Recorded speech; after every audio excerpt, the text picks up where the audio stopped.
tattaro mu gyara yan uwa kan maimako wanda mara fyaɗe aikin asha ne yan uwa na ku kaho mu dinga yaƙi da shi.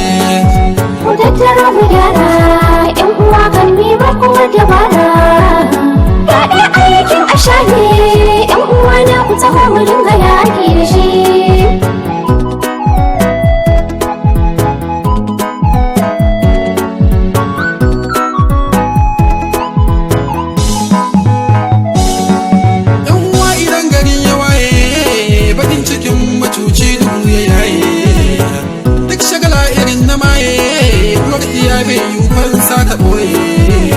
Rigakafi ya fada a tauye kiyaye yayan kuku iyaye fyaɗe wanda mun kamance ya dawo cikin al'ummar Bahaushe.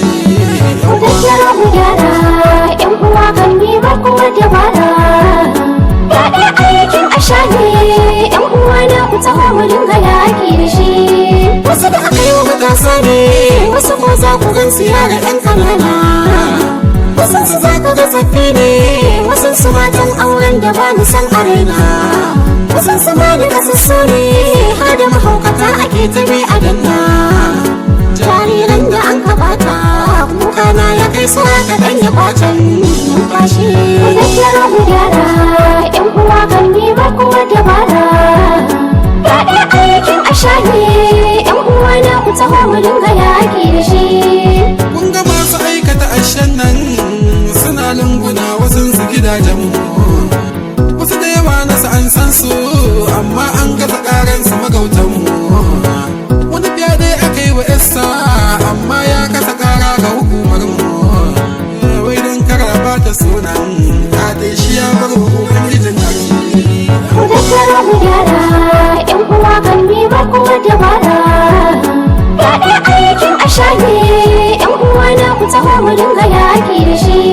Wasu shaye-shaye ke kai su aikata ayyukan nan na rashin kunya wasu jaraban tsiya ya kai su har da taɓin kwakwalan su ne ya juya wasu safa-safa yake kai su da yin abin da rabbana shi ya shirya to karshe za ka koma kai kunga ka tadda wanda shi ka juya Ku tattaro mu gyara yan uwa kan maimako wanda mara fyaɗe aikin asha ne yan uwa na ku taho mu dinga yaƙi da shi.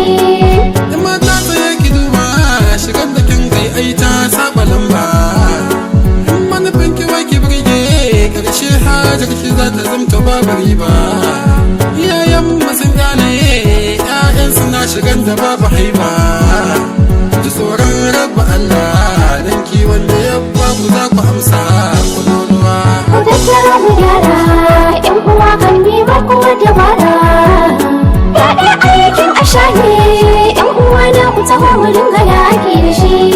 Ni dai na kiran hukuma ku yi dokan da za ta sa su yau na dama ku yi azama sunan da himma don kada sakaci ya sa a yau da dama ku yi take da jan alama mai nunin hallakar da wanda an ka kama ku an fanshe shi kaka ku bar shi gata ne ta kasa sa a talar Ku tattaro mu gyara yan uwa kan maimako wanda mara fyaɗe aikin asha ne yan uwa na ku taho mu dinga yaƙi da shi. ba ni mance wani loto na baro gidan biki ina tuni na kunna rediyo na moto na ji abin da ya sa na mamaki wani fasikin uba ya rinto yake bata 'ya'yansa cikin daki shekaru 7 ya ɗauka yana lashe amannin da ya yi da kai shi. Ku tattaro mu gyara yan uwa kan maimako wanda mara fyaɗe aikin asha ne yan uwa na ku taho mu dinga yaƙi da shi. Suka na yasa da koka wani sa'in da ji kaina yana doka lamarin ka ya kazanta sai ka girma duk abin da kai ka shuka balle kai da kai wa ka neman duniya ko iskili ya kai ka Wa zai taimaka da amsa dan ni nayi dan na gane amsar mai yiwuwa. Ku tattaro mu gyara yan uwa kan maimako wanda mara fyaɗe aikin asha ne yan uwa na ku taho mu dinga yaƙi da shi. Allah ma ya kulmuki ka tausaya mana domin kar mu saba. Amma kuskure ka yafe ya Allah abun mu kada ka yau azaba. Ka kare ƴaƴa gare mu da mata da iyayen mu kai hijaba. Daga shirin da ya dame mu don Mahamudu wanda kai kadai ka so shi. Allahu Akbar mu gyara ƴan uwa kan bi ba kowa dabara. Yaɗa aikin asha ne ƴan uwa na ku taho mu dinga yaƙi da shi. Wannan waka sako ne daga Bashir El-Gafa'i masoyin mu. Baburin maza Mai kishin arewan mu al'adu daidai da addinan mu. baburin maza Allah ku ya dube ka ya kara kwana gare ka cikin ni'imu. baburin maza Suna zanta gare ka wanda ake yi wa lakabi da dakta. ku tattara mu gyara